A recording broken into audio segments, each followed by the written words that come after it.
নমস্কার, শুভ সন্ধ্যা। সিএনএ স্বাগত। আমি মণিময় রয়েছি আপনাদের সঙ্গে। শুরু করছি আজকের হাল্লা বল।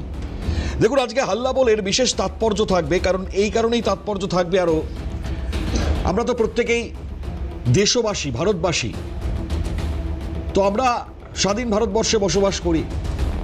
তো এই স্বাধীন ভারতবর্ষে যদি কেউ আজাদি আজাদি স্লোগান দেয়, খুব স্বাভাবিক সেই প্রসঙ্গে প্রশ্ন ওঠা যে এরা কারা। আমরা লাগাতার এই প্রসঙ্গে এর আগেও একাধিকবার আলোচনা করেছি। গতকাল থেকেই আলোচনা তো আরও ব্যাপকভাবে মাত্রা নিয়েছে।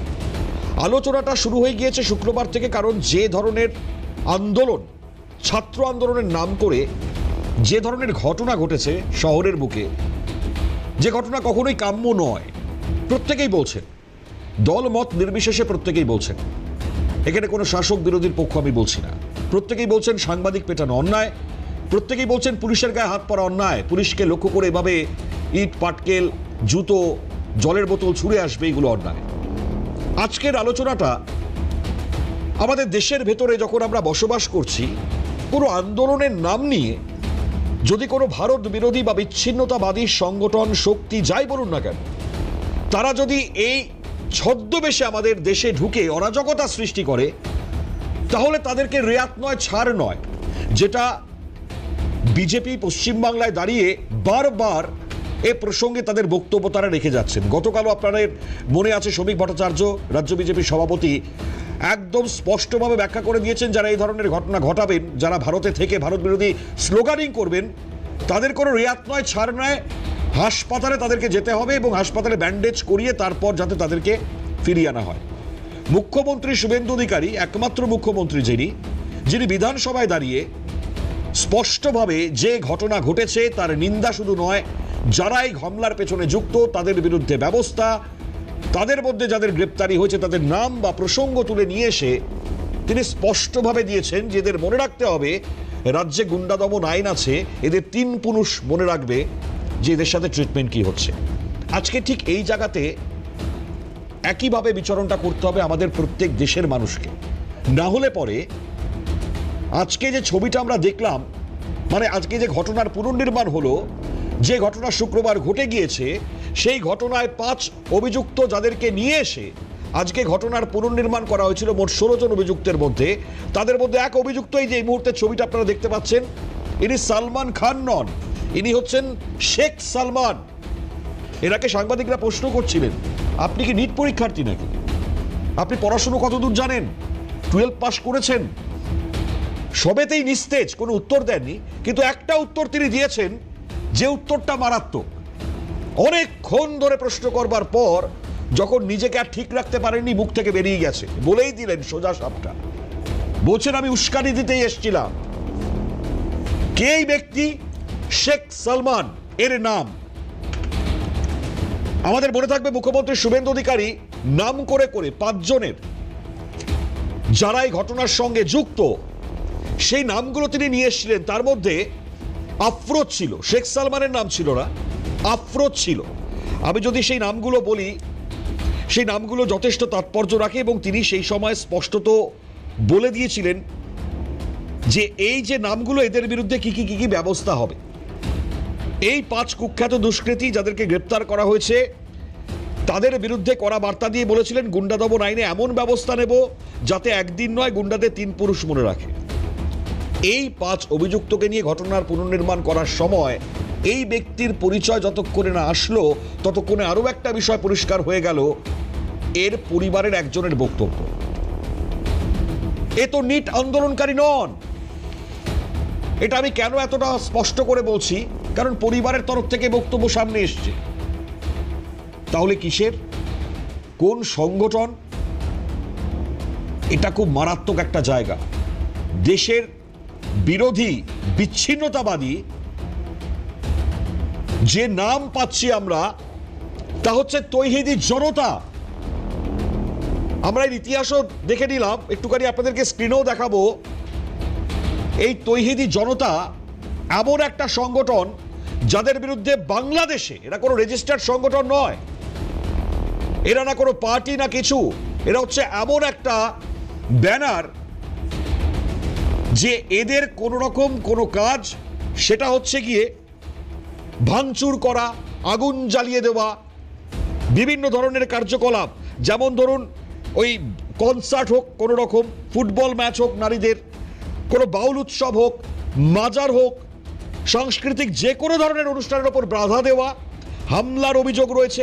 ঢাকার শাহবাগ থানা ঘেরাও, বিভিন্ন শীর্ষস্থানীয় সংবাদ মাধ্যম এবং প্রকাশনীর কার্যালয়ের সামনে বিক্ষোভ, হামলা, ভাঙচুর, এই সমস্ত ঘটনা এরা ঘটিয়ে থাকে। এই হচ্ছে একটা বিচ্ছিন্নতাবাদী। আমরা তো এই কারণে বারবার আমাদের মনে পড়ে যাচ্ছে শিক্ষামন্ত্রী ধর্মেন্দ্র প্রধান যখন ইস্তফা দিচ্ছেন, তখন ইস্তফা প্রসঙ্গে তিনি এত বড় একটি চিঠি দিয়েছিলেন। সেই চিঠির প্রত্যেকটি লাইন যখন আপনারা পড়বেন তার মধ্যে এতটাই তাৎপর্য রাখছে। তিনি একসময় এক জায়গায় বলছিলেন যে আমি তো আগেই বলেছিলাম নিট যেটা মারাত্মক, এ ধরনের ঘটনা কখনোই কাম্য নয় এবং এ ধরনের ঘটনা ঘটে যাওয়ার সমস্ত নৈতিক যে দায় সেটা তিনি নিয়েছেন। কিন্তু তিনি বলছেন যে একটি শক্তিশালী অন্তর্ভুক্তিমূলক দূরদর্শী শিক্ষা ব্যবস্থা যেমন শক্তিশালী দেশের ভিত্তিপ্রস্তর, তেমন তিনি চান না যে একটা আন্দোলনের ভেতর বিদেশি শক্তি বা বিদেশি যারা ভারত বিরুদ্ধ শক্তি তারা ভেতরে ঢুকে ছাত্রদের নাম করে তারা আমাদের দেশকে ধ্বংস করুক। তিনি চান না। তিনি ঠিক এই জায়গাতে পিন পয়েন্ট করে বলেছেন, ঠিক এই কারণের জন্য আমি এই জায়গা থেকে রিজাইন করছি। কতটা ইম্পর্টেন্ট ভাবুন। তাহলে তাকে কেন বীরের সম্মান দেওয়া হবে না? আজকে ডেফিনেটলি আলোচনার প্রসঙ্গে প্রত্যেকে রয়েছে, কারণ এসএফআই এর আন্দোলন, ককরোচও চেয়েছিল আন্দোলন করবে এখানে, তারা পাননি সেই আন্দোলন করবার জন্য সেই জায়গায় পুলিশের তরফ থেকে খুব স্বাভাবিকভাবে সেখানে অনুমোদন। তো বামেদের এই ব্যানারে তারা ঢুকে গিয়ে যে ধরনের কাজ ঘটিয়েছেন সেটা মারাত্মক এবং তাদের সম্বন্ধে আমাদের কাছে সম্পূর্ণ ইতিহাস এবার সামনে চলে আসলো। এই হচ্ছে সেই জায়গা যেটা মারাত্মক তাৎপর্যপূর্ণ। শুরুতে শোনাবো আপনাদের এই শেখ সালমান আজকে যখন তাকে পুনর্নির্মাণের জন্য নিয়ে আসা হলো তার মুখ থেকে যেটা বেরিয়ে গেল, শুনুন একবার।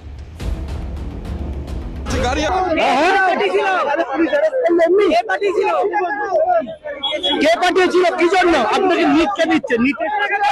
দিয়েছি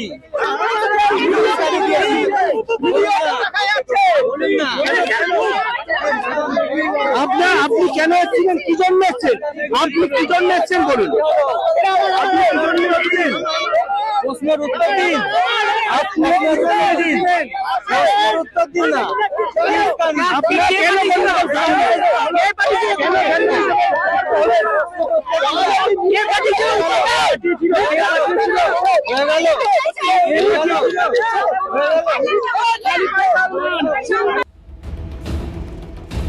তারপরে এরা উস্কানি দিতেই এসেছিলেন, তাদেরকে পাঠানোই হয়েছিল উস্কানি দিতে। আর উস্কানি মানে বুঝতেই পারছেন তার পরবর্তী ছবি আপনাদের সামনে স্পষ্ট। এইবার এই ব্যক্তির সম্বন্ধে সার্চ করতে করতে যেটা আমরা পেলাম তার পরিবারের একটা বক্তব্য, সেটাও শোনাবো আপনাদেরকে। না দেখুন, যতটুকু আমরা জানি বা বুঝি, সালমান কোনো রকম কোনো সাংবাদিককে কোনো ছোট বড় কথা বলে না। আর ওকে যে অ্যারেস্ট করা হয়েছে, আমরা বাড়ির লোক এবং আমাদের পাড়ার লোক কিছুই বুঝতে পারছি না কেন ওকে অ্যারেস্ট করা হলো। ও জাস্ট প্রোটেস্টে গিয়েছিল, না ওর হাতে পাথর ছিল, না বন্দুক ছিল, না লাঠি ছিল। আমরা দেখেছি জাতীয় পতাকা নিয়ে ও হাঁটছিল। তো প্রোটেস্ট করার জন্য, অন্যায়ের বিরুদ্ধে কথা বলার জন্য যে ছাত্র হতে হবে, প্রোটেস্ট করার জন্য, অন্যায়ের বিরুদ্ধে কথা বলার জন্য যে ককরোচ জনতা পার্টির মেম্বার হতে হবে, এরকম তো নয়। আমাদের কি কোনো পার্টির অংশ ছিলেন? না, কোনো পার্টির অংশ ছিল না, কিন্তু একটা আমাদের মানে সংগঠন এরকম তৈরি করা হয়েছিল, তৌহিদি জনতা, যে সংগঠনটা না চেয়ারের আশা করে, না ভোটে দাঁড়াবার ইলেকশনের আশা করে। একটা এরকমই তৈরি করা ছিল যে অন্যায়ের বিরুদ্ধে প্রতিবাদ করা হবে, যে যেখানে অন্যায় হবে সেখানে দাঁড়ানো, চাই সে হিন্দু হোক, মুসলিম হোক, শিখ হোক, ইসাই হোক। বাবা, তৈরি জনতা নাকি অন্যায়ের বিরুদ্ধে প্রতিবাদ করে, প্রতিবাদ জানায়, এই নাকি প্রতিবাদের ভাষা। যিনি আজকে ভারতের বুকে দাঁড়িয়ে ভারতের সর্বসাধারণ মানুষ তাদের চোখের দিকে চোখ তুলে তাকিয়ে যদি কথা বলে তাহলে তাদের বিরুদ্ধে কি ট্রিটমেন্ট হওয়া উচিত সেটা গতকাল শ্রমিক ভট্টাচার্য বুঝিয়ে দিয়েছেন। আমি আবারও কোট করছি সেই বক্তব্য। শ্রমিক ভট্টাচার্য গতকাল যে ধরনের কথা বলেছেন সেই বক্তব্য কেন রেখেছিলেন আজকে তাহলে বুঝতে পারছেন আপনারা। খুব স্বাভাবিকভাবে আমি শ্রমিক ভট্টাচার্যের বক্তব্যটা একবার শুনিয়ে দিই আপনাদেরকে, কেন তিনি বলেছিলেন এই কথা, আজকে তার প্রয়োজনীয়তা কতটা সেটা বুঝতে পারছি হয়তো। শুনুন। দেশ বিরোধী শক্তি নতুন করে মাথা ছেড়ে দিয়েছে। আর এখানে যারা কমিউনিস্ট আছে, যারা এই দেশটাকে ধ্বংস করেছিল, যারা ভারতবর্ষকে এক রাখতে চাইনি, 28টা টুকরোতে ভাঙতে চেয়েছিল, তারা আজকে পিছনের দরজা দিয়ে এখানে ঢুকেছে। এদের বোঝা উচিত এই সরকারটা শ্যামাপ্রসাদের সরকার, বাবরের সরকার নয়।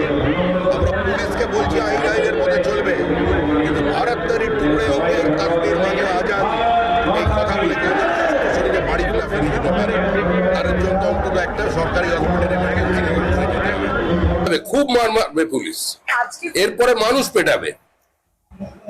এখন বাবরের সরকার নেই, এখন শ্যামাপ্রসাদের সরকার। কাশ্মীর বাগে আজাদি একবার যদি বলে না, বাড়ি ফিরে যেতে পারবে না। এখনো পর্যন্ত আমরা কিছু করিনি, মানুষও চুপ করে আছে। পুলিশের উপর দায়িত্ব দেওয়া আছে, পুলিশ আইন শৃঙ্খলা দেখবে, কিন্তু পুলিশের কাছে আমাদের আহ্বান, অন্যান্য সমস্ত বিষয়ে মানবাধিকার কমিশনের শুনবেন।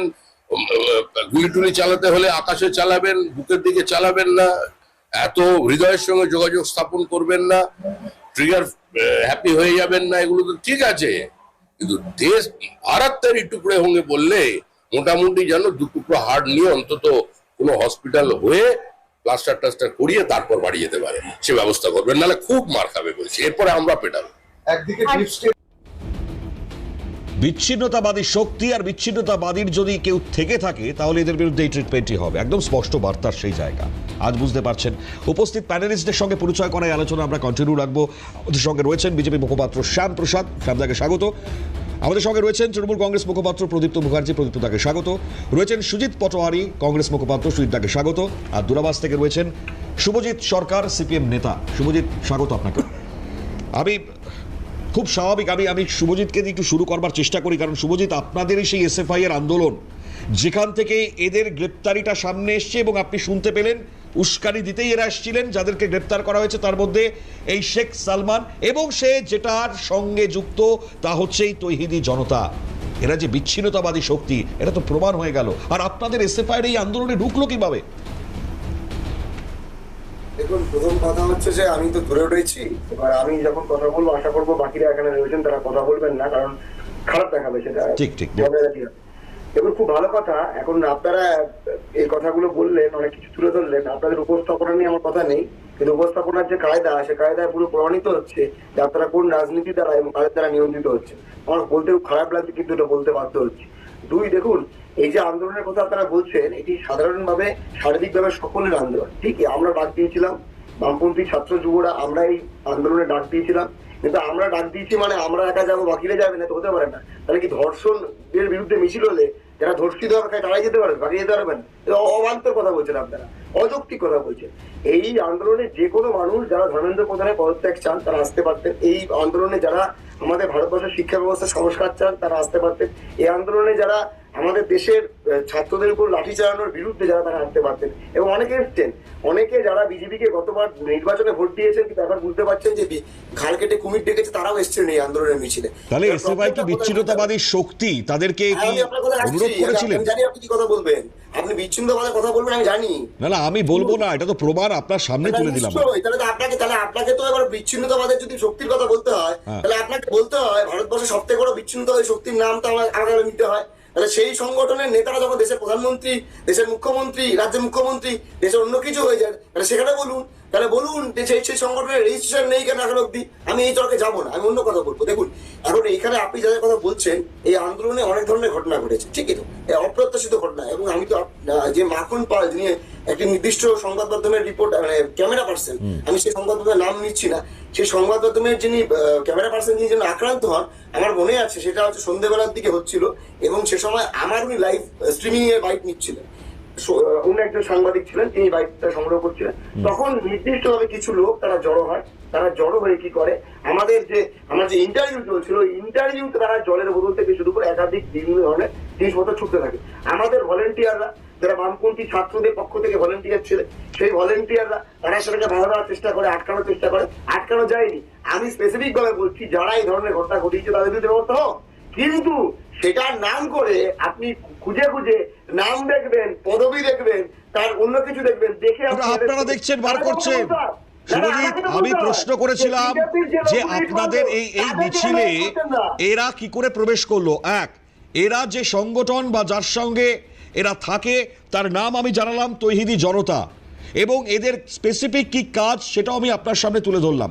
আমার প্রশ্ন ছিল যে এদের যে কার্যকলাপ, আপনি এদের সাথে কি করে সহমত পোষণ করছেন? এদের কার্যক্ষেত্রের সঙ্গে আমার বিভেদ আছে, আমার বিরোধ আছে, আমাদের যোগ সাযোগ নেই, কিন্তু এই আন্দোলনে আমরা যখন ডাক দিয়েছি, এই আন্দোলনে বিভিন্ন জায়গা থেকে লোক এসছে। কিন্তু আমি আবার আপনাকে স্পেসিফিক্যালি বলতে চাইছি, এদেরকে যদি আপনি বিচ্ছিন্নতাবাদী বলেন, যে একদম বলতে পারেন, যদি বিচ্ছিন্নতাবাদী শক্তি বলেন, তাহলে তো আপনাকে আরএসএস কেও বলতে হয়। আরএসএস তো বিচ্ছিন্নতাবাদী শক্তি, আরএসএস তো একটা সন্ত্রাসী সংগঠন। তাহলে আরএসএস থেকে চুপ কেন থাকবেন আপনারা?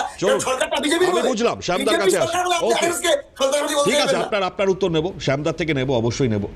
শ্যামদার কাছে আসি, বলুন শ্যামদা। মনময়দা, শুভজিৎ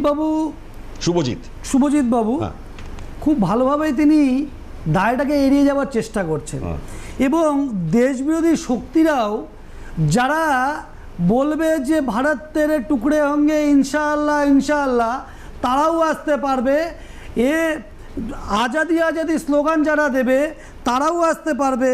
তৌহিদি জনতা নামে যে জঙ্গি সংগঠন যেগুলো আছে তারাও আসতে পারবে। তার মানেটা কি? তার মানে তারা সব জঙ্গি সংগঠন নিয়ে দেশ বিরোধী একটা মোর্চা খোলার জন্য এসেছেন। এরা ছাত্র আন্দোলনের জন্য আসেননি। নিটের জন্য যে আন্দোলন হচ্ছিল, সেই আন্দোলনে যারা এসেছিলেন তাদের বয়সগুলো একটু দেখুন। মোহাম্মদ আলমগীর 48 বছর বয়স, ইমরান আহমেদ, তারপর হচ্ছে ধরুন জাহির আহমেদ, তারপরে ধরুন আরশেদ আলী 50 বছর বয়স। ইনাদের নিটের সাথে কোথায় যোগাযোগ? ইনারা কখন কোন পড়াশোনা করেছেন এনাদের দেখুন, বা ইনাদের ভবিষ্যৎ মানে পূর্বে ইনারা কোন আন্দোলনের সাথে যুক্ত ছিলেন। শুধু তদন্ত করলেই বেরিয়ে যাবে যে দেশ বিরোধী যত কার্যকলাপ আছে তার মধ্যে আছে, কিন্তু শিক্ষার জন্য হোক, সমাজের জন্য হোক, তখন ইনারা ছিলেন না। আর বামপন্থী মানেই তো হচ্ছে দেশ বিরোধী একটা সংগঠন। ওই যে বলছিলেন না, এই বামপন্থীরা কোনোদিন দেশের হতে পারেই না, এরা চীনের দালাল আর দেশের পক্ষে এরা ক্ষতিকারক। এদেরকে দেওয়া উচিত, এদেরকে সঠিক ট্রিটমেন্ট করা উচিত, কিন্তু এটা সঠিক ট্রিটমেন্ট করা হয় না। আন্দোলন করতে চান, আমাদের সভাপতি স্পষ্ট বলে দিয়েছেন যে এখন আর বাবরের সরকার নেই, বাংলার বুকে এখন শ্যামা প্রসাদের সরকার। এখন আপনাদের মতো যারা বেরিয়ে দেশ বিরোধী স্লোগান দেবেন, সরকার তাদেরকে ব্যবস্থা নেবে। আমরা বলেছি সরকারকে আমরা আগ্রহ প্রকাশ করব, তাদেরকেও যাতে ওই হাসপাতাল দিয়ে তারপরে বাড়ি যেতে হয়। তারপরেও জনতা ধোলাই শুরু হবে। শুনে রাখুন, এই জনতা জেনেছে, বাংলার জনতা জেগেছে। আপনাদেরকে জনতা পথ দেখাবে এবং আপনাদের দশা কোথায় হবে বুঝতে পারবেন। শুধু দিয়ে দেখুন না, আমি তো বলছি এবার দিয়ে দেখুন না, ভারতের টুকরে হোঙ্গে বলে দেখুন না, সেই মুখে কথা বলার যোগ্য থাকবে। শুধু দেশ বিরোধী বলে দেখুন, ভারতের টুকরে হোঙ্গে ইনশাআল্লাহ বলে দেখুন, আপনারা ফিরতে পারবেন না। দেশ বিরোধী স্লোগান দিয়ে দেখুন, রাস্তায় বেরিয়ে দেখুন, আপনাদের দাড়ি পর্যন্ত যেতে হবে না। জনগণ ধোলাই দিবে, জনগণ ধোলাই দিবে, জনগণ দেবে। যারা আপনাদের রক্ষা করবে, যারা ওই তৃণমূলের মমতার সরকার নেই, যারা আপনার রক্ষা করবে। অনেকগুলো আলোচনা আসছে। বেশ শুভজিৎ, বেশ শ্যামদা, বেশ দেখুন, রাজনৈতিক মত পার্থক্য থাকতে পারে, প্রত্যেকটি রাজনৈতিক দলের তাদের আলাদা দৃষ্টিভঙ্গি থাকতে পারে, এখানে কোনো দ্বিমত নেই। কিন্তু দ্বিমত ঠিক এই জায়গাতে, যখন আমি আমার দেশে রয়েছি, আমার দেশের বিরোধিতা যারা কেউ করছেন, আজকে সেই জায়গায় এক কাট্টা প্রত্যেককে হওয়াটা, এটা কিন্তু আমাদের একটা প্রত্যেকের মতাদর্শ হওয়া উচিত। হ্যাঁ, আপনি বলছেন তো দেশের বিরুদ্ধে 30 সেকেন্ড আমাকে বিরতি নিতে হবে। বলছি, যারা ভারতবর্ষের সার্বভৌমত্বকে নিয়ে প্রশ্ন করবে তাদের বিরুদ্ধে ব্যবস্থা না হোক, নিশ্চিতভাবে হোক। কিন্তু ভারতবর্ষ সার্বভৌমত্বের নামে আপনি এটা বলে আসলে যারা বিজেপি বিরোধী, যারা আরএসএস বিরোধী, তাদের বিরুদ্ধে আপনি ব্যবস্থা নেবেন। এটা কি জিনিস হচ্ছে দেখুন তো মমতা রায়, এটা কি জিনিস হচ্ছে? আপনি উত্তরাখণ্ড রেখেছে কমিউনিস্ট পার্টির পতাকা, এসএফআই ডিএফআই পতাকা মারানো হচ্ছে, এর বিরুদ্ধে পুলিশি ব্যবস্থা হবে তো? হবে তো? আপনি ভুল ব্যবস্থা হবে। বেশ শুভজিৎ যেটা বলছেন অবশ্যই আসবো। প্রদীপ্তদা হাত তুলেছেন, সুজিত দাও রয়েছেন। একটা দ্রুত সংক্ষিপ্ত বিরতির পর ঠিক এই জায়গায় ফিরবো, আলোচনার সঙ্গে থাকবে। ফিরে এলাম বিরতির পর, সোজাসুজি চলে যাব প্রদীপ্তদার কাছে, কারণ আমার একটাই প্রশ্ন, এরা কাদের অনুপ্রেরণায় আজকে আমার দেশে প্রবেশ করছে এবং এরা দেশের বিরুদ্ধাচারণ করছে? যাদেরকে গ্রেপ্তার করা হয়েছে, আমি শেখ সালমান সম্বন্ধে প্রত্যেকটা পুঙ্খানুপুঙ্খ আপডেট দিলাম। প্রদীপ্তদা, আপনার কি মনে হয়?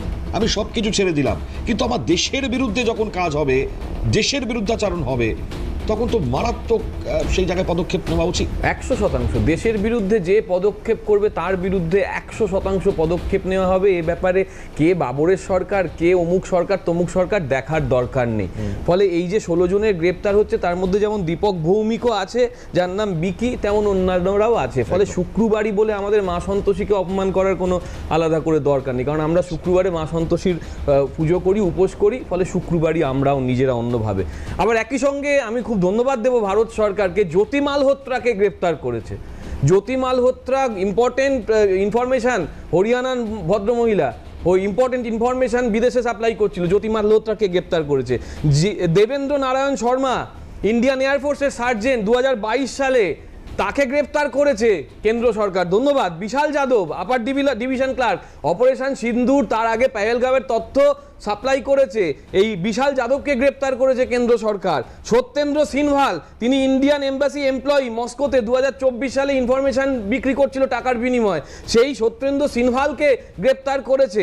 আমি ধন্যবাদ দেব মতিরাম জাটকে গ্রেপ্তার করার জন্য, যে মতিরাম জাট সিআরপিএফ এর অ্যাসিস্ট্যান্ট সাব ইন্সপেক্টর, তিনি ওই পেহেলগাঁওয়ের হামলার সময় ইম্পর্টেন্ট তথ্য সাপ্লাই করেছিলেন। ফলে যারা 300 কেজি আরডিএক্স নিয়ে ঢুকছে বা যারা 28 জনকে মারছে, দেশের সুরক্ষার দায়িত্বে যারা ছিলেন তারা যে ভুলভ্রান্তি করেছেন, যারা 300 জনকে মারতে সাহায্য করলেন, যারা 40 জনকে মারতে সাহায্য করলেন, যারা 28 জনকে মারতে সাহায্য করলেন, হু ever be the person is, আমার দেশের সুরক্ষা রক্ষা করতে, যেমন অভিষেক বন্দ্যোপাধ্যায় এই অপারেশন সিন্দুরের সময় বিশ্বব্যাপী তার আমার তৃণমূলের কংগ্রেসের তথা আমার দেশের বক্তব্য দিয়েছে, আমরা দেশের ক্ষেত্রে ঐক্যবদ্ধ শক্তিশালী। কিন্তু আলাদা করে যখন আমি ভাগ করার চেষ্টা করছি, ওই ভারত তেরে টুকরে হোঙ্গে এই ধরনের কথা যারা বলছে তাদের বিরুদ্ধে চূড়ান্তভাবে একটা ব্যবস্থা নেওয়া উচিত। ঠিক যেমন আমার রাজ্যে দেশের হাতে ক্ষমতা রয়েছে আর্টিকেল 2 থেকে 4 অবধি, যে সংসদে সীমা নাম, রাজ্যের নাম পরিবর্তন, সীমানা পরিবর্তন, 14টা রাজ্য থেকে শুরু হয়েছিল, আজকে 30টা রাজ্য বা 29টা রাজ্য মনে করতে পারছি না। এটাও টুকরে টুকরে কিনা আমি জানি না। আমি জানি না আলাদা উত্তরবঙ্গের রাজ্য গঠন করার দাবি যখন বিজেপির নেতারা পার্লামেন্টে বা বিধানসভায় জানায়, সেটা কোন টুকরে টুকরে করার কথা, নাকি আমি জানি না যে ভারতের সার্বভৌমিকতার প্রশ্ন যখন আসছে তখন এই সিপিএম যখন কংগ্রেসের সঙ্গে ত্যাগ করলো সোমনাথ চট্টোপাধ্যায়ের কনটেক্সটে, সেটাও তো সার্বভৌমিকতার কনটেক্সটেই ছিল, 1-2 চুক্তির পরিপ্রেক্ষিতে। তখন তো সেটা ঘুরিয়ে বিজেপিকেই সাপোর্ট করা হয়েছিল, সেটাও তো বলতে পারি, কংগ্রেসের হাত কেটে দিয়ে, কিন্তু তখন তো তারা সার্বভৌমিকতার জন্যই দেশের সঙ্গে ছিল। বলে আমার বক্তব্য হচ্ছে আপনি ক্যাটাগরাইজেশন করছেন কিনা, একতার নামে ভারতের যে মিলে সুর মেরা তুমারা তো সুর বনে হামারা, এই যে ভ্যালুজ, এই যে সার্বভৌমিকতার যে ভ্যালুজ, আমাদের যে ডিগনিটির values, we the people of ইন্ডিয়ার যে ভ্যালুজ, সেখানে উই দ্য পিপলের বদলে আপনি নির্দিষ্ট একটা চিন্তাকে, নির্দিষ্ট একটা চেতনাকে সরকারিভাবে ব্যবহার করছেন কিনা সেটা ইম্পর্টেন্ট। আজকে পার্লামেন্টে একটা বক্তব্য শুনেছো? পার্লামেন্টে যখন রাহুল গান্ধী বলতে উঠেছেন 1:47 থেকে 50 মধ্যে, টাইমটা বলে দিলাম, দুপুর 1:47 থেকে 50-এর মধ্যে রাহুল গান্ধী একটা ধর্ম নিয়ে কিছু কথা বলছিলেন। তখন মাননীয় স্পিকার বললেন যে আপনি মাননীয় বিরোধী দলনেতা, আপনার জানা উচিত যে কোনো ধর্ম নিয়ে নির্দিষ্ট কোনো কথা বললে সেটা যদি দেশের অস্থিরতার ক্ষেত্রে দায়ী হয়, আপনার সেখানে সেটা না করা উচিত। আর যখন আমার বিধানসভায় এটা বলা হচ্ছে শুক্রবারীরা সব করছে, শুক্রবারীরা, তখন তাকে কে পরামর্শ দেবে? কোন বিরোধী নেতা পরামর্শ দেবে? যে বিরোধী নেতা বা যে অন্যান্যরা যারা আছেন, তারা যারা ওদেরই প্রমোট করা লোকজন, তারা দেবে? আমার জানা নেই। ফলে আমার বক্তব্য 19 নম্বর ধারা অনুযায়ী প্রত্যেকের যেমন বাক স্বাধীনতার অধিকার আছে, 14 নম্বর ধারা অনুযায়ী আইনের চোখে সমানতার অধিকার আছে, তেমনই কিন্তু আমাদের রক্তের যে রং, সেই রংটা, আমার যদি এই মুহূর্তে হার্ট অ্যাটাক হয়, এই শ্যামদার যদি রক্ত আমার সঙ্গে মিলে যায়, আমায় কিন্তু শ্যামদার রক্ত নিতে আমার বউ বলবে বিজেপি করে বলে ওর রক্ত নিও না, ও মরে যাক, এটা আমার বউ বলবে না, আমার মা বলবে না, বলবে বিজেপি করুন, সিপিএম করুন, যে করুন, কিন্তু আপনি হিন্দু হন, মুসলিম হন, খ্রিস্টান হোক, সাই হন, তপশিলি জাতি হন, উপজাতি হন, আমি উচ্চ ব্রাহ্মণ, উচ্চ ব্রাহ্মণের গায়ে অন্য রক্ত ঢুকবে না। আমার স্ত্রী আমার মা বলবে না, আমার স্ত্রী আমার মা বলবে যে ভাই দেখো তুমি যে হও না কেন, আমার সন্তানকে বাঁচাও, আমার বরকে বাঁচাও। এই স্পিরিটে আমরা বড় হয়েছি। এই স্পিরিট যারা ভাঙবে তারা দিনে দিনে ভেঙে যাবে, এটা নিশ্চিহ্ন হয়ে যাবে। চলুন সুজিত দা। দেখুন, অনেক পরে সময় পাওয়া গেল, প্রথমেই বলে নিই, জাতীয় কংগ্রেসের যে স্ট্যান্ড পয়েন্ট শুভঙ্কর সরকার আমাদের রাজ্য সভাপতি, সম্মানীয় রাজ্য সভাপতি এ কথা এর আগে ঘোষণা করেছে, যে বা যারা এই আন্দোলনের নাম করে পুলিশ পেটাচ্ছে, আমাদের সাংবাদিকদের পেটাচ্ছে, এই যে চরম একটা অন্যায়, এই অন্যায়ের প্রতিবাদ হওয়া উচিত। আমাদের পক্ষ থেকে আশুতোষ চ্যাটার্জি প্রেস বিবৃতি দিয়েছে এবং আমরা সর্বত্র বলছি এই অন্যায় কড়া হাতে দমন হোক, এ ব্যাপারে কোনো রকম কোনো দ্বিধা নেই। আর একটা কথা বলি, ভারতবর্ষ আমার, ভারতবর্ষ আপনার, ভারতবর্ষ সবার। আমরা যারা প্যানেলে বসে আছি, ভারতবর্ষ আমার, এই বাংলা আমার। সেখানে ওই টুকরে বা কোনো রকম কোনো বিচ্ছিন্নবাদী শক্তিকে আমরা মদত করি না, জাতীয় কংগ্রেস প্রথম থেকে আজ পর্যন্ত। এটা খুব বাস্তব কথা। এই যে তাহিদি জনতা, এদের অতীত ইতিহাস অনেকেই জানি, এখানে বলার দরকার নেই, আমি সেই কথা বলতে চাই না। কিন্তু আমরা বলতে চাই যে যদি, যে কথা আমার ভাই আগে বললেন, আমার ভাই আমার আগেই বলে দিয়েছে, রাহুল গান্ধী যদি বলেন এবং সেখানে যদি বন্ধ করা হয়, তাহলে সম্মানীয় মুখ্যমন্ত্রী তিনি যে কথা বারবার বলছেন, যে সব শব্দগুলো ব্যবহার করছেন কিছু কিছু জায়গায়, আমার মনে হয় বিধানসভায় তিনি বা আজকেও মনে হয় বলেছেন বা গতকাল বলেছেন যে বিধানসভায় গরিমা নষ্ট যেন না হয়। তিনি নিজেই তো গরিমা নষ্ট করছেন। কিছু কিছু শব্দ, যে শব্দগুলো আনপার্লামেন্টারি মনে হচ্ছে, এইগুলো বন্ধ করা। শুক্রবারকে আনপার্লামেন্টারি না না না, আমি কোনো নির্দিষ্ট কোনো শব্দকে বলিনি। কিছু কিছু শব্দ যেমনভাবে আমি যদি মনে করি যে কোনো পার্লামেন্টারি শব্দ ব্যবহার না করি, মানে মনে করি ব্যবহার না করি, তাহলে সেক্ষেত্রে কিন্তু বিধানসভার গরিমা, বিধানসভার সম্মান নষ্ট হবে। আমার বক্তব্য এই যে জেহাদি যারা এই যে ঘটনা ঘটিয়েছে, সেখানে সে কি অনেক রকমের নাম আসছে, শুধু একতরফা নাম আসছে না, বহু নাম এসছে এবং 20 জন অ্যারেস্ট হয়েছে। এদেরকে উপযুক্ত শাস্তি দেওয়া হোক, এক্সাম্পলারি পানিশমেন্ট দেওয়া হোক, এবং সে কথা দলের থেকে বলেছে, বিজেপি দলের থেকে বলেছেন, সরকারও বলছে। ধন্যবাদ। শুভজিৎ বলুন, হাত তুলছিলেন, বলুন। আমি আবারও বলছি যে একেবারে আনপার্লামেন্টারি কথা বলছে এদের রাজ্যের মুখ্যমন্ত্রী, রাজ্যের মাননীয় মুখ্যমন্ত্রী, যিনি এতদিন বিরোধী দলনেতা ছিলেন এবং তার সংসদীয় রাজনৈতিক অভিজ্ঞতা দীর্ঘদিনের, আজকের নয়, আগে তৃণমূলে ছিলেন, এখন বিজেপি রয়েছে, কিন্তু উনি জেনে বুঝে একটা উস্কানিমূলক কথা বলছেন এবং এটা স্পেসিফিক্যালি করা হচ্ছে রাজ্যের মধ্যে একটা অস্থিরতা তৈরি করার জন্য। আমি বলছি যে দেখুন, এখানে যাদেরকে ধরা হয়েছে এছাড়াও হয়তো আরো অনেক রয়েছে, 70 জনের কথা বলছি, কিন্তু স্পেসিফিক্যালি ধরা হচ্ছে টার্গেট করে করে, তার নাম, তার পদবি দেখে দেখে। এবং আবারও বলছি, যদি কোনো পুলিশের কাছে ফুটেজ থাকে, প্রমাণ থাকে এবং তাদের দেখা যায় তারা সংবাদ মাধ্যমে মানে উস্কানিমূলক কথা আপনি বলছেন, মুখ্যমন্ত্রী বলছেন, এদিকে আপনার এসএফআই এর সেই মিছিলে একজন ঢুকে উস্কানি দেওয়ার জন্য টিভিতে যা দেখানো হচ্ছে, সাংবাদিকদের উপরে যারা আক্রমণ করেছে, সেই সাংবাদিকদের দেওয়া ফুটেজে কাজ হয়েছে। আমরা কোনো ফুটেজ দিইনি। আর মুখ্যমন্ত্রী শুক্রবার আপনারা সংবাদ মাধ্যম ট্রেন দেখাচ্ছে। আরে আপনাদের সময় সংবাদ মাধ্যম শেষ হয়ে গেছে, দেশ জুড়ে সংবাদ মাধ্যমের কর্মীরা খুন হয়েছে, বিনা বিচারে অ্যারেস্ট করে রেখে দিয়েছেন, আপনি সংবাদ মাধ্যম দেখাচ্ছেন? আমরা প্রত্যেক কটা জিনিসেরই বিরোধিতা করি। সংবাদ মাধ্যম গণতন্ত্রের চতুর্থ স্তম্ভ, সেই স্তম্ভ শুধু আমরা মুখে বলি না, কার্যক্ষেত্রে করে দেখাবো। পশ্চিমবঙ্গের সরকার সেটা করে দেখাবে। তারা আরএসএস করে, তারা বিজেপি করে, তাদের পদবিটা অন্য কিছু। এই শুক্রবারই কথা বললেন না কেন? ওখানে বৃহস্পতিবারের লোক ছিল না কেন? এর আগে প্রতিবাদ করেননি কেন? এর আগে কেন প্রতিবাদ করেননি? যখন মুখ্যমন্ত্রী মমতা বন্দ্যোপাধ্যায় বলেছিলেন যে শুক্রবারে তারা কিছু করতে পারে, তখন মুখে কুলু পেটে কেন বসেছিলেন? তখন কি চীনের টাকা খেয়েছিলেন? তখন চীনের দালালি করার জন্য বসেছিলেন? যখন তৃণমূলের মুখ্যমন্ত্রী বলছিল যে শুক্রবারে তারা কিছু করতে পারে, তাদের সাবধান থাকতে হবে, তখন কোথায় ছিলেন? তখন কোন বালিশে মাথা দিয়ে লুকেছিলেন? কোন বালিশে মুখ লুকিয়েছিলেন? যখন মমতা বন্দ্যোপাধ্যায় বলেছিলেন শুক্রবারে এরা একটু আটটু করতে পারে, তখন বালিশের মধ্যে মুখ দিয়েছিলেন? বালিশের মুখ দিয়েছিলেন?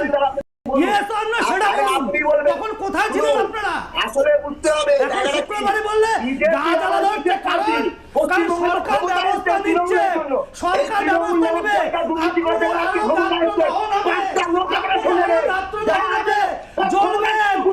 দেখবেন না, ভুলবেন বিচির মতো, কিচ্ছু হবে না, অম্বল হবে, অ্যাসিড হবে, কিচ্ছু করতে পারবে না, বদহজম হবে।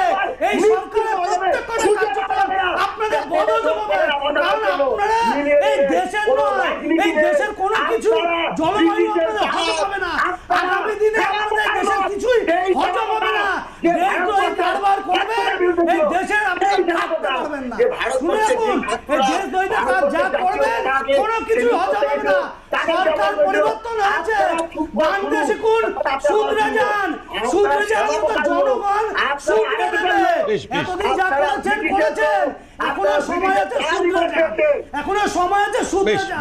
জনগণ আমি একটা বিষয় শুধরে যান, বামপন্থীদের বলেছি শুধরে যান। আমরা মাওবাদী শেষ করে দিয়েছি, মাওবাদী শেষ হয়েছে, শুনে রাখুন। আমরা দিনক্ষণ ঘোষণা করে শেষ করেছি। এই বামপন্থীদের বীজ বেশ শুভজিৎ আমি আসছি।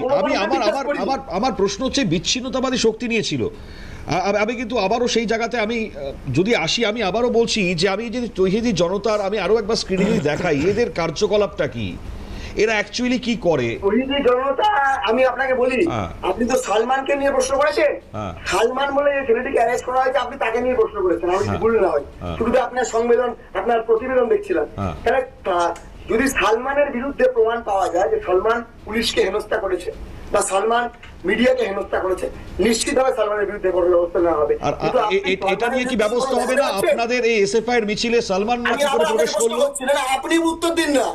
আপনি যাদেরকে অ্যারেস্ট করা হয়েছে, যাদেরকে সকলকে অ্যারেস্ট করা হয়েছে, সকলে পুলিশ পেটাচ্ছে বা সাংবাদিক পেটাচ্ছে, এমন সকলে, আমি বলছি একজন দুজন নয়, সকলে যদি এর সঙ্গে যুক্ত থাকে তাহলে নিশ্চয়ই বিচার হবে। কেন হবে না? আরো অনেকে রয়েছে। আমি আবারও বলছি, আমি তো নিজে আক্রান্ত হয়েছি।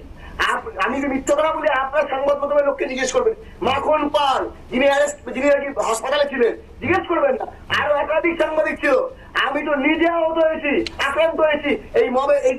ডেফিনেটলি আপনাদের অনেকেই রয়েছেন যারা সাহায্য করেছিল সাংবাদিকদের, আমি একদম অস্বীকার করছি না, কিন্তু আমার প্রশ্ন শুভজিৎ অন্য জায়গায়। আমি বলছি এসএফআই এর নাম করে, এসএফআই এর ব্যানারে একটা মিছিল হচ্ছে, সেই মিছিলে যদি বিচ্ছিন্নতাবাদী শক্তির প্রবেশ হয়, এর দায়টা কে নেবে? আমি বলি, সংবাদ মাধ্যমের কর্মীরা আমাদের খবর সংগ্রহ করতে এসছে, মানে আমরা যে মুভমেন্টটা করছি, সেই মুভমেন্টটা সংগ্রহ করতে এসছে। আমরা কি কখনো চাইবো যে তারা আক্রান্ত হোক? আমরা কখনো চাইবো যে সেই সংবাদ মাধ্যমের কর্মীরা আমাদের যে লাইভ? তাহলে আপনাদের সংবাদ মাধ্যম আক্রান্ত হওয়ার পর মধ্যরাতে স্টেটমেন্ট দিতে হলো? সন্ধ্যেবেলার ঘটনায় মধ্যরাতে স্টেটমেন্ট? এই কথাগুলো হচ্ছে আপনার যে আপনি, আমি দেখিয়ে দিতে পারি আপনাদের স্টেটমেন্ট কোন সময় এসছে। না, কোনো হাউস পলিসি নয়। আপনি বলুন না কখন স্টেটমেন্ট দিয়েছে এসএফআই, কখন স্টেটমেন্ট দিয়েছে সাংবাদিক আক্রমণের ঘটনা আমরা নিন্দা করি, সেই স্টেটমেন্ট কটার সময় এসছে বলুন। আপনার রিপোর্টার ওখানে ছিল, আপনি জিজ্ঞেস করুন। আমরা গ্রাউন্ড জিরোয় ছিলাম। এবার গ্রাউন্ড জিরো যখন কোনো সংবাদ মাধ্যমের কর্মী আক্রান্ত হচ্ছে, আচ্ছা সেও তো শ্রমিক। আপনার শীর্ষ নেতৃত্বরা কি গ্রাউন্ড জিরোয় ছিল বলছেন? হ্যাঁ। ও, তারা এই জন্য স্টেটমেন্ট দিতে পারেনি, সবাই গ্রাউন্ডে। আমি বলছি না, এই হচ্ছে কথা। আপনি যা বলছেন মারাত্মক। আমি সংবাদ মাধ্যমের কর্মী, সংবাদ মাধ্যমে কাজ করি, আমার হায়ার অথরিটি রয়েছেন, তারা স্টেটমেন্ট রিলিজ করবেন। এইটুকু করতে কতক্ষণ লাগে? আপনি কথা শুনবেন, শুনুন। সেটা হচ্ছে আপনার হাউসের যারা কর্মীরা ছিল, যারা ক্যামেরা পার্সন ছিল, অ্যাঙ্কার ছিল, তাদেরকে জিজ্ঞেস করবেন না যে ব্যক্তিগতভাবে বা সাধারণত আমরা যারা এসএফআই এর নেতৃত্ব ছিলাম, আমাদের কি অবস্থান ছিল, আমাদের কি রোল ছিল। আমি আবারও বলছি, আমার এই প্রসঙ্গে কোন রকম বক্তব্য ছিল না। আমি আবারও বলছি, বিচ্ছিন্নতাবাদী শক্তির প্রবেশ কি করে হতে পারে এসএফআই এর ব্যানারে? আমার শুধু এইটুকুনি প্রশ্ন ছিল। আরে বাবা, আপনাকে আমি এটাই সেটা বলার চেষ্টা করছি। আমার মিছিল, আমি কোনো চাইবো যে আমার মিছিলে কোনো সাংবাদিক আক্রান্ত হয়ে যায়, আমার আমরা নেগেটিভ নিউজ প্রচারিত, নিশ্চয়ই চাইবো না। আমার মিছিলে যদি কোনোভাবে এই ধরনের ঘটনা ঘটে থাকে, তাহলে নিশ্চয়ই যে এই দাবিকে সমর্থন করে না, যে এই দাবির বিরুদ্ধে, সেই হামলা করবে। আগামী দিনে কতটা সতর্ক হবেন আমি জানি না, তবে সতর্কতা কি থাকবে আমি ডেফিনেটলি আসবো। একটা ছোট্ট বিরতির পর ফিরবো ঠিক এই জায়গাতে। আরো আলোচনা রয়েছে আমাদের, এই আঙ্গিকে সঙ্গে থাকবেন ততক্ষণ। ফিরে বিরতির পর আনপার্লামেন্টারি বলা হচ্ছিল মুখ্যমন্ত্রীর কিছু শব্দ নিয়ে, আমি এই আলোচনার মধ্যে উঠে আসছিল। আমি মুখ্যমন্ত্রী যখন বিধানসভায় উঠে যে বক্তব্যটা রাখছিলেন, মানে এই তো প্রথম মুখ্যমন্ত্রী, তিনি আগেও যে কথাটা বলেছেন, ইনফ্যাক্ট আমরাও তো সংবাদ মাধ্যমে চাকরি করছি, এর আগে কোনো মুখ্যমন্ত্রী এই ধরনের ঘটনার পরিপ্রেক্ষিতে এত কড়া মনোভাব পোষণ করেছেন, তার বক্তব্য সামনে রেখেছেন। ইনফ্যাক্ট এই ঘটনার পরিপ্রেক্ষিতে গ্রেপ্তারি হয়েছে, এর আগে কখনো দেখা যায়নি। আমরা সিএন এর আগে বহু মার খেয়েছি, সেটা তৃণমূল আমল বলুন, বাম আমলে অনেক ঘটনা ঘটেছে, এর আগেও যারা ছিলেন তারা বলবেন খুব ভালো। তৃণমূল আমলে তো ছেড়েই দিন, কিন্তু এরকমভাবে মুখ্যমন্ত্রীর ঠিক এই জায়গায় স্ট্যান্ড, এটা আগে কি কেউ কখনো নিয়েছিলেন? মনে পড়বে না আপনাদের? সেই বক্তব্যটা কোথায় আনপার্লামেন্টারি মনে হচ্ছে আপনাদের একটু বলবেন। শুনুন। ভোট ভোটে হারারা পিছন থেকে খিদিরপুর, মেটিয়াবুরু, রাজাবাজার, পার্ক সার্কাস, আকরা ফটক, বেলগাছিয়া, রাজারহাট, নিউ টাউন, বাগুইহাটি এবং ইত্যাদি ইত্যাদি সাপ্লাই করেছেন। আমরা লিখিত অভিযোগ পেয়েছি। মোট 6টি মামলা রুজু করা হয়েছে এবং এই মামলাগুলিতে এই বিধানসভা থেকে পাস হওয়া গুন্ডা দমন আইন যুক্ত করা হয়েছে। প্রায় 70 জনকে চিহ্নিত করা হয়েছে, তাদের একজনও ছাত্র নয়, যারা একজনও সেলফ ডিক্লেয়ার ককরোচ পার্টির মেম্বার নয়, যারা একজনও নিট সংক্রান্ত আন্দোলনকারীদের অংশ নয়। 4 জন কুখ্যাত লোকের নাম আমি এখানে বলছি, যাদেরকে আমরা ছাড়বো না। আরো বাকিগুলোর নাম তো আমি এখানে বলে সময় নষ্ট করব না। Afroz of Rajabagan, Nahid of Khidirpur, Tanvir and Nizam of Iqbalpur, Rahul Jamal of Watgunge. এই 5টা গুন্ডার নাম আমি এখানে ঘোষণা করলাম। গুন্ডা দমন আইনে এমন ব্যবস্থা নেব যাতে একদিন নয়, এই গুন্ডাদের 3 পুরুষ মনে রাখে। কোথাও আনপার্লামেন্টারি লাগলো? আচ্ছা ঠিক আছে, আসছি, অনেকেই রয়েছেন, কারণ আমাকে আবারও একটা বিরতি নিতে হচ্ছে। বিরতির পর ফিরে এসে আপনাদের সঙ্গে ঠিক এই জায়গায় আসবো, সঙ্গে থাকুন। ফিরে এলাম বিরতির পর, বক্তব্য শোনালাম। কোথাও আনপার্লামেন্টারি মনে হলো কিনা আপনারা ডেফিনেটলি বলবেন পরবর্তীতে এই প্রসঙ্গে। আমি শ্যামদাকে দিয়ে শুরু করি। আমার শ্যামদার একটাই জায়গা খালি বারবার খটকাচ্ছে, কারণ এই তৌহিদ জনতা পার্টি এরা কিভাবে প্রবেশ এই জায়গায় করলো, কেনই বা প্রবেশ করবার চেষ্টা করলো? আমার তো বাংলাদেশ মনে পড়ে যাচ্ছে, আমরা সেদিন থেকে আলোচনা করছি।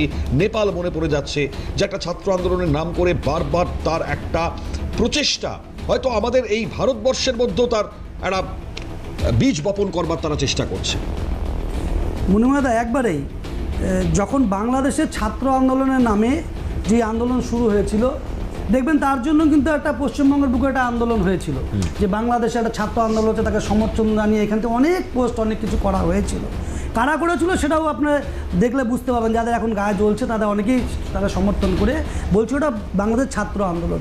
কিন্তু প্রকৃত কি দেখা গেল, সেটা কি ছাত্র আন্দোলন ছিল? সেটা কিন্তু জিহাদিদের আন্দোলন ছিল। জিহাদটাকে তারা প্রতিষ্ঠিত করার চেষ্টা করছে। এবং দেখবেন এই যারা সিমি বলুন বা তৌহিদি জনতা বলুন বা অন্যান্য যারা আছেন, তাদের বীজ কিন্তু এই পশ্চিমবঙ্গের বুকে অলরেডি বপন করা হয়ে গেছে, তারা ছিল। এবং ইনাদের থেকেই সিমির যে একজন সদস্য, তাকে রাজ্যসভায় পাঠিয়েছিলেন, একটা জঙ্গি সংগঠন পাঠিয়েছিলেন মুখ্যমন্ত্রী মমতা বন্দ্যোপাধ্যায়। এবং বিশেষ করে আপনি খেয়াল করবেন, এই যে বাংলাদেশে যারা নির্বাচনে যারা জয়লাভ করেছিল, যতগুলো জিহাদি সংগঠন রয়েছে, জিহাদি যারা, তারা কিন্তু ঠিক আমাদের বর্ডার সাইডগুলো, বাংলাদেশ থেকে আমাদের বর্ডার সাইডগুলো সব তারা কিন্তু সেটা জিতেছে। অন্য জায়গায় বিএনপি জিতে, কিন্তু জঙ্গি সংগঠন যেটা আছে জিহাদি, সেটা কিন্তু বর্ডার সাইডে জিতেছে। এটা কি আপনি কি হালকাভাবে নিচ্ছেন? এটা কখনো হালকাভাবে নেওয়া যাবে না, কারণ এটা পরিকল্পনা করে বর্ডার সাইড তারা সব দখল করে নিয়েছে। তারা বিদেশি যে আমরা ডিপ স্টেট ফান্ডিং বলি, যেটা যাদের খুব সহজেই কাটাতারে বেড়া, কেন মুখ্যমন্ত্রী জমি দিচ্ছিলেন না, কেন সেন্ট্রাল গভর্নমেন্ট 50 কিলোমিটার পর্যন্ত ফোর্সের আওতায় নিয়ে আসার চেষ্টা করা হচ্ছিল, কিন্তু এখান থেকে বারবার বিরোধ করা হচ্ছিল কেন? এই যে দুধেল গাই বলছিলেন না, এর আগে মুখ্যমন্ত্রী বলেছিলেন যে দুধেল গাই লাত মারলেও ঠিক আছে, আমাদের চলে, কারণ পুরোটাই চলছিল তাদের উপরে। আমার প্রশ্ন হচ্ছে, এই জায়গায় যখন প্রশাসন স্ট্রং, তখন দুধেল গায়ে প্রসঙ্গ কেন এই জায়গায় প্রত্যেকে টেনে আনবেন বা রাজনীতিকরণ করবার চেষ্টা করছেন? পূর্বের কথা বলছি, এখন তো সরকার পরিবর্তন হয়েছে, এখন সরকার পরিবর্তন হয়েছে, তাই সরকার এখন নিজের জায়গায় স্ট্যান্ড পয়েন্ট ক্লিয়ার করে দিয়েছে যে আমরা যা হবে দেশের পক্ষে সব ছাত্র আন্দোলন হোক, আমরা মাথা পেতে নেবো, শুনবো, ছাত্রদের যদি কোনো বিষয় থাকে বা যার কথা থাকবে শুনবো, কিন্তু দেশ বিরোধী যদি কোনো কথা থাকে সেটা শোনা হবে না। এটা আমি আরেকটা জিনিস একটু মাঝখানে বলি, এটা নিয়ে আজকে যে এই ছাত্র আন্দোলনের কথা হচ্ছে, তো আজকে কিন্তু পার্লামেন্টে ছাত্র আন্দোলন নিয়ে একটা বিল পাস হচ্ছিল, যে নিটের দুর্নীতি নিয়ে। সেখানে কিন্তু বিশেষভাবে দেখা গেল কংগ্রেস কিন্তু সমর্থন করলো না, যেখানে একটা কঠিন আইন পাস করা হয়েছে, যে 10 বছরে সশ্রম কারাদণ্ড, 10 কোটি টাকা পর্যন্ত তার ফাইন, আর 3 মাসের মধ্যে বিচার ব্যবস্থা করাবে, সেখানে কিন্তু তারা সমর্থন করছে না। এটা কিন্তু বড় জিনিস। আর আরেকটা জিনিস যেটা হয়েছে, ককরোচ জনতা পার্টির সাথে কপিল সিব্বল কিন্তু একটা নাম, সেই নামটা কিন্তু কংগ্রেসের সাথে যুক্ত। Objection your honour. আমি বলছি কপিল সিব্বল আজ থেকে 1.5 বছর আগে কপিল সিব্বল দল থেকে বেরিয়ে গেছে। কপিল সিব্বল 1.5 বছর অন্য দল করেছে না। আমি বলছি না, কথা অন ক্যামেরা নামটা যুক্ত ছিল, ছিল, এবং পরবর্তীকালে তিনি দল চেঞ্জ করেছে। দল চেঞ্জ না, এক অবজেকশন ইওর ঠিক আছে, আলোচনা অন্য জায়গায় যাবে না, ঠিক আছে। না, কপিল বেশ সিব্বল বেশ বেশ বেশ কপিল সিব্বল আমাদের ইস্যু না, ঠিক আছে। কপিল সিব্বল ইস্যু না, কপিল সিব্বল হ্যাঁ, আসি। প্রেস মিট করছেন এবং সবার সংক্ষিপ্ত। মনিময়দা, সবচেয়ে বড় কথা, ককরোচ জনতা পার্টি জানিয়েছিল যে কলকাতা যারা 11 জন অ্যারেস্ট হয়েছে তারা কোনো মতে ককরোচ জনতা পার্টির কেউ নন। কিন্তু আজকে দেখতে পাচ্ছি ওই কপিল সিব্বল আর ককরোচ জনতা পার্টি বসে তারা প্রেস ব্রিফিং দিচ্ছেন যে যারা অ্যারেস্ট হয়েছেন তাদের পক্ষে তারা উকিল দাঁড় করাবেন। তার মানে কি, যে ঘোলা জলটা হয়েছিল সেই ঘোলা জলের মধ্যে কংগ্রেস, সিপিএম, তৃণমূল, যারা বিরোধী ওই ইন্ডি জোট আছে, সকলে শুভজিৎ আসছি মারাত্মক প্রসঙ্গ, সংক্ষিপ্ত করে সবাই। হ্যাঁ, প্রথম কথা দেখুন, জ্যোতি বসু, বুদ্ধদেব ভট্টাচার্য থেকে শুরু করে এমনকি মমতা বন্দ্যোপাধ্যায়, এদের যখন ছবি পোড়ানো হয়েছে বিভিন্ন সময় বা এদের বিরুদ্ধে স্লোগান দেওয়া হয়েছে, তো সেটা কি তাহলে দেশ বিরোধী কাজ নয়? মানে নরেন্দ্র মোদীর ছবি যদি কেউ পোড়ায় তাহলে সে দোষী, আর জ্যোতিবাবু, বুদ্ধদেব ভট্টাচার্য বা মমতা বন্দ্যোপাধ্যায় ছবি পড়ালে সে দোষী নয়। এটা কি ধরনের নিয়ম? মানে দেখুন, রাজ্যের মুখ্যমন্ত্রী, প্রধানমন্ত্রী শান্তিমতো শুনেছি, সেটা হচ্ছে এরা কিন্তু কেউ ভগবান নয়, এরা কেউ ঈশ্বর নয়, এরা কেউ রাজা নয়, রানী নয়, এটা একটা সংসদীয় গণতন্ত্র। প্রদীপ্ত দা কিছু একটা ছবি দেখাচ্ছে, কি ছবি এটা? শিক্ষক দেখাবে, এটাই স্বাভাবিক। 1 মিনিট, এই ভিডিওটা মনে পড়ে 2022 সালে বোধহয়, নবান্ন অভিযান, বিজেপি, দেখুন না, গুন্ডা দমন আইনের ব্যবস্থা হবে তো, পুলিশের গাড়িতে আগুন দেওয়া হয়েছে, নিশ্চয়ই ব্যবস্থা করবে।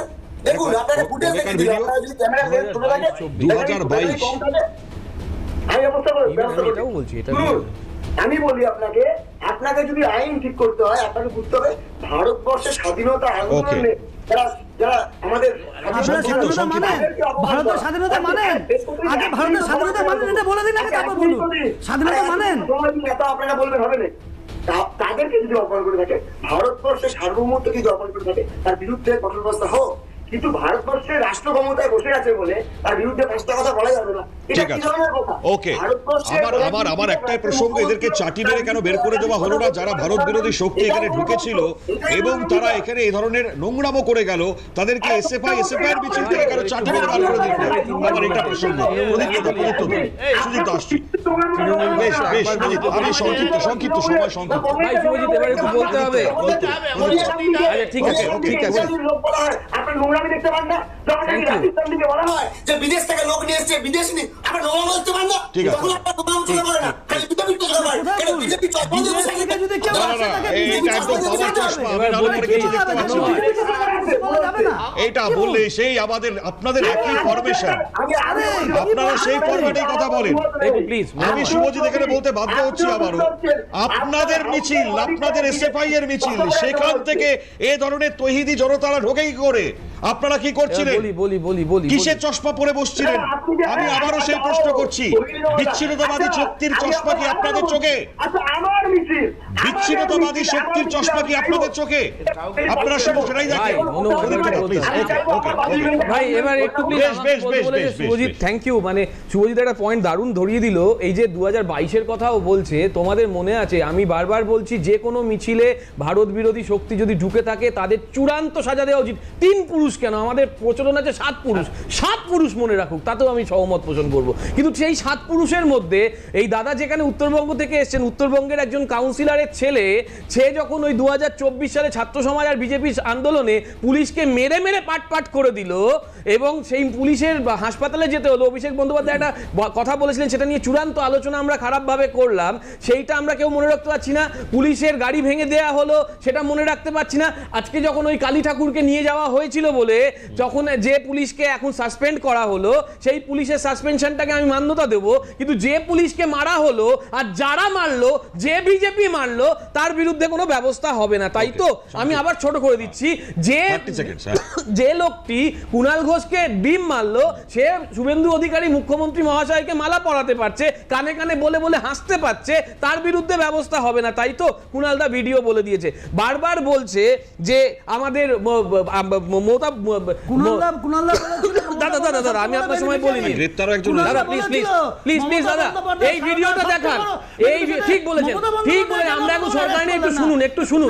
এই যে এই ভিডিওটা দেখুন, মমতা বন্দ্যোপাধ্যায়ের ছবিতে, এই যে একটু দেখুন দাদা, ঠিক আছে দাদা চিৎকার করবেন না, থামুন না, সব ঠিক আছে, সাজা দিন না, ও দাদা সাজা দিন, মমতা বন্দ্যোপাধ্যায় সাজা দিন। আর এই ভিডিওটা দেখুন, সাজা দিন। আর এই ভিডিওটা, এই যে ভিডিওটা, এই ভিডিওটা ঠিক ঠিক সাজা দিয়ে দিন। আপনি তো কুণালদার মুখপাত্র না, আমি আপনি সাজা দিয়ে দিন, আপনাকে মনে করে সাজা দিয়ে দিন না, সাজা দিন। আপনি কেন বলেন? আরে সাজা দিন না, সাজা দিতে পারবেন না, কেন সে গোলাবাজি করবে?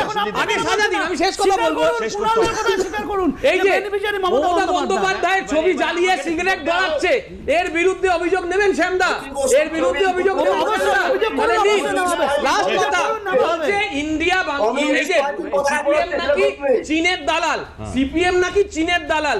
14ই জুলাই ভারত সরকারের এক্সপোর্ট ডিপার্টমেন্ট থেকে তথ্য বেরোচ্ছে যে first 6 মান্থে 91.72 billion dollar import export হয়েছে, এবং তার মধ্যে 74.41 ডলার ইম্পোর্ট হয়েছে, ইম্পোর্ট এসেছে, যা রাইজ করছে গতবারের থেকে 21.8%। আর সিপিএম দালাল।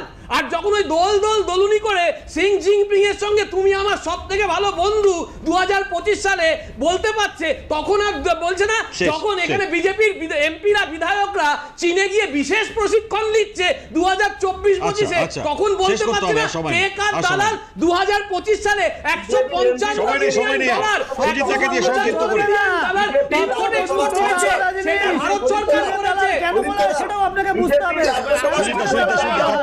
আর সময় নেই, ক্লোজ করতে হবে আমাকে। আচ্ছা একদম ক্লোজ করতে হবে আমাকে। শহীদ দা একদম সংক্ষিপ্ত।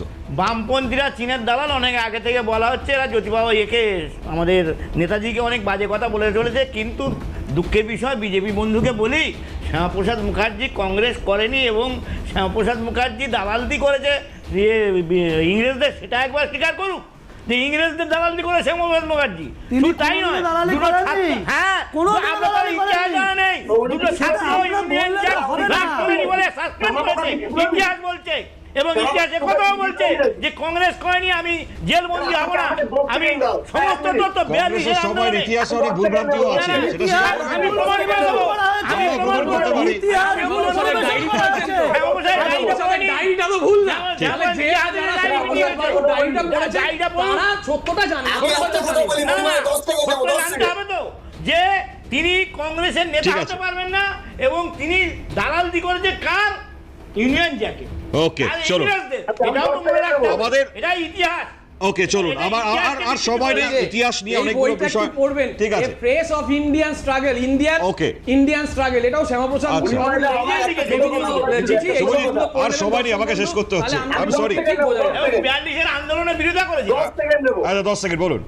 বলছি শ্যামাপ্রসাদ মুখার্জি যখন কম বয়সী ছিলেন তখন ওনার বন্ধুরা সমবয়সীরা ব্রিটিশের বিরুদ্ধে লড়াই করছিলেন, তো উনি কেন ইংরেজের চাকরি করছিলেন? এটা ইউনিটের মতো। বেশ শ্যামদা বুঝে গেছি একদম 30 সেকেন্ড ওকে চলুন। শ্যামদাকে 30 সেকেন্ডে শেষ করে দেবো। এতগুলো বক্তব্যের মধ্যে আপনার কিছু দেখুন, সবচেয়ে বড় কথা যেটা আমরা এখন দাঁড়িয়ে আছি, যে প্রেক্ষাপটে দাঁড়িয়ে আছি, যে দেশবিরোধী শক্তি যারা রয়েছে, যারা এখানে কার্যক্রম করবে, হবে, কারোর কথা শুনতে পাবো না, আমাকে শেষ করতে হবে। ঠিক আছে, বুঝলাম। আজকে আলোচনা এখানে সমাপ্ত হচ্ছে। বেশ আর সময় নেই, সংক্ষিপ্ত সময় ছিল। ধন্যবাদ প্রত্যেককে, শ্যামদা, প্রদীপ্তদা, সুজিতদা, শুভজিৎ, প্রত্যেককে অসংখ্য ধন্যবাদ। I am sorry. পরবর্তী দিন আলোচনা ডেফিনেটলি আসবো। আজকে এখানে শেষ করছি, দেখতে থাকুন।